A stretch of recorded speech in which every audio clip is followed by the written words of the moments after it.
This is the Media Police Post, broadcasting from the Fort Hall School of Government. In this show, we police the state of truth in the Republic.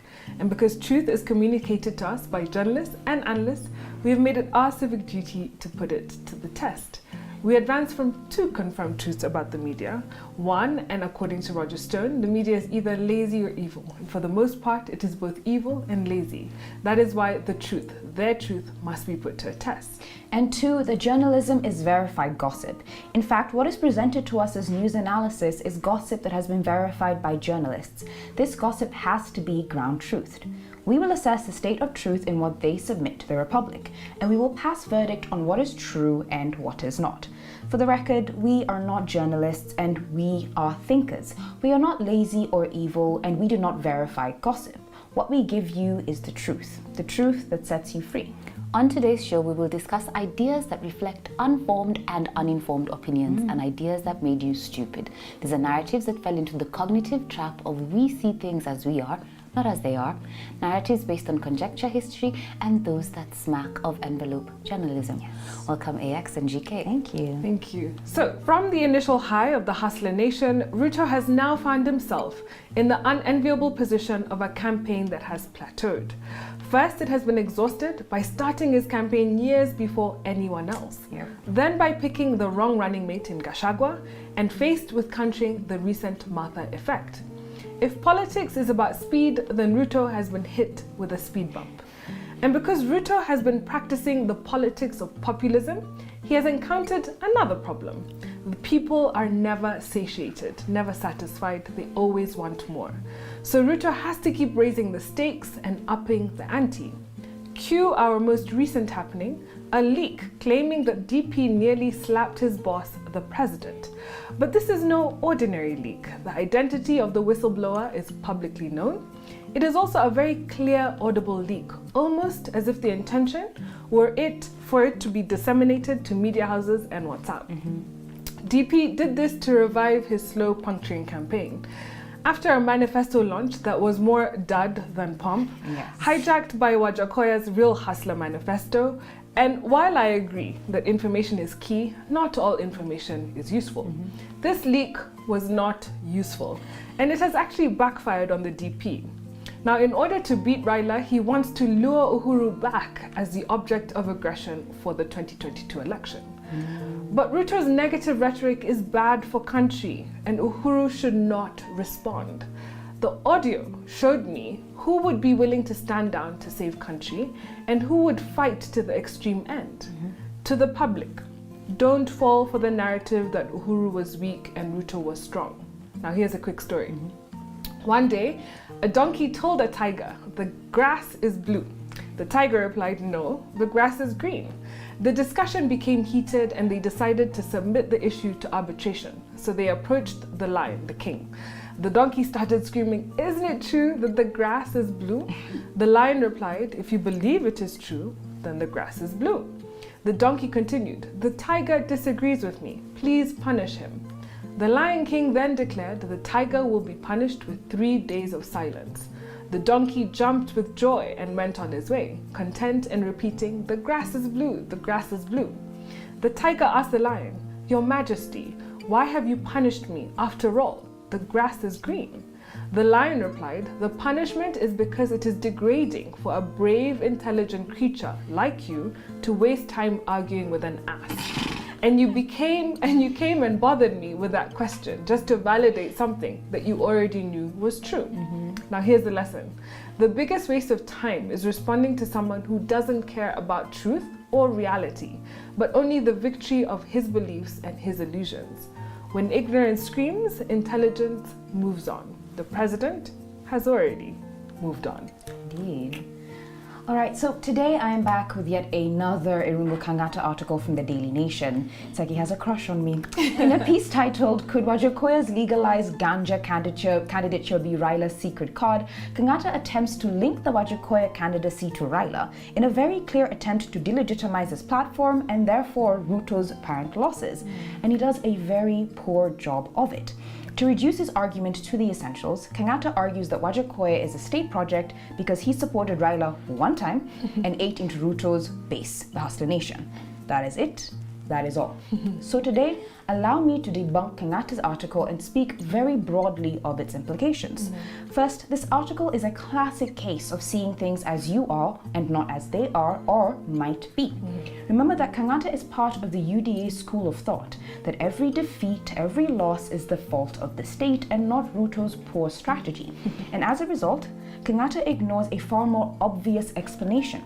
That because Ruto does not hold a monopoly on the Hustler Nation, simply because he trademarked the name, the Hustlers are free to change their allegiances.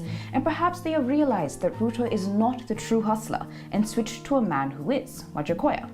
But since Kangata seems so intent on painting Wajakoya's candidacy as a pseudo-democratic tactic employed by those seeking to guarantee a Raila victory, let us interrogate this. For Kangata, and according to the source he cites, that is Nick Cheeseman and Brian Klass's book, How to Rig an Election, a pseudo-democratic candidate is one who supports, or rather who enjoys support from the state. This support alters the fundamental component of democracy, that is a free and fair election or competition, by tipping the scales in favor of one candidate or another. Therefore, the question Kangata ought to have asked is who between Ruto and Wajakoya is a pseudo-democratic candidate. Condemning Wajakoya because, and I quote, he has been getting acres of free media publicity while Moire has not, is not enough. Wajakoya is covered by the media because he's entertaining and relevant. Moire, up to this morning, when he launched his campaign manifesto, was not. Furthermore, characterizing Wajakoya as pseudo-democratic for advocating for cannabis legalization whilst enjoying police protection confuses democracy for legality. Colonialism, apartheid, and the war on drugs itself were all legal, despite being pseudo-democratic. So, since Kangata fervently believes in the deployment of a pseudo-democratic candidacy, and this candidate is not Wajakoya, is it possible he means William Ruto? I ask because more evidence exists pointing Ruto as the beneficiary of state support than any other candidate. Ruto is the offspring of the Kanu Jogo. That is why he likes chicken so much. Ruto informed small parties that they had to fold to join UDA and rejected Kindiki, who had more votes in favor of Gachagua. And yet, Kangata is not quick to label Ruto as pseudo-democratic. Clearly, Kangata is seeing things as he is and not as they are. Now, as a result of these factors, Kangata's article reads as a desperate attempt to delegitimize Wajakoya's platform by painting him as a state project. This was the only way Kangata could explain Ruto's sudden dip in popularity amongst the hustlers. And in so doing, Kangata suggests that to outcompete Ruto on his own turf is a sign of state interference, when in fact it is a sign of politics simple. But what does it say that the intellectual arm of Ruto's party, as represented by Kangata, is so quick to term, or rather to delegitimize this competition, when competition is the hallmark of democracy?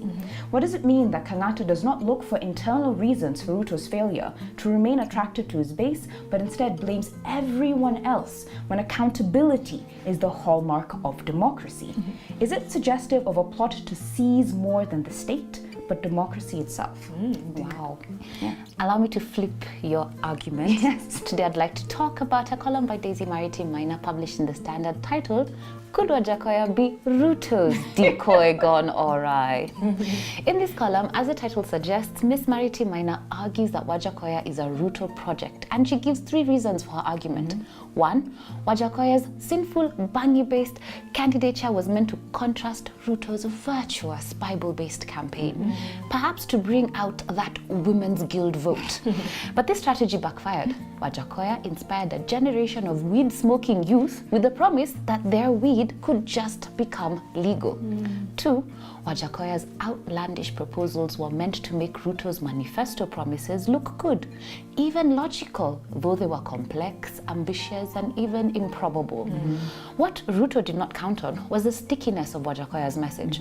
According to Malcolm Gladwell, for a message to be sticky, that message must be memorable enough to inspire action or change. And the Wajakoya message is both memorable and sticky. 3, Wajakoya's campaign behavior demonstrates defiance. According to Miss Marity Minor, in the beginning, Wajakoya was an equal opportunity aggressor of Raila and Ruto.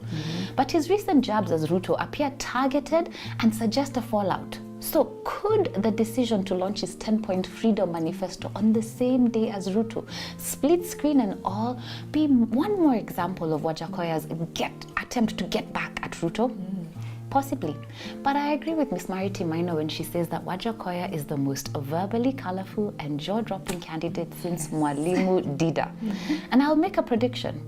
Now that Wajakoya and his 10 steps to freedom have been exposed to the public on primetime television, all we will see and hear is bangi, snakes, dog meat, and hyenas. And this is science. It is called the frequency illusion. The term was coined by Stanford linguist Arnold Zwicky. The frequency illusion is a perception that something you've been thinking about or have recently learnt about all of a sudden seems much more frequent in your environment than it was before. Now that we know about Wajakoya and his absurd propositions, we will see them and hear them. We will have a perception that he and his followers have increased in frequency, and I hope that this works to bring out that anti-Bangi vote. And when they come out, they will vote for Martha. It's win-win. Thank you for joining us on the Media Police Post. Columnists, you've put your notice. See you next Monday. Bye.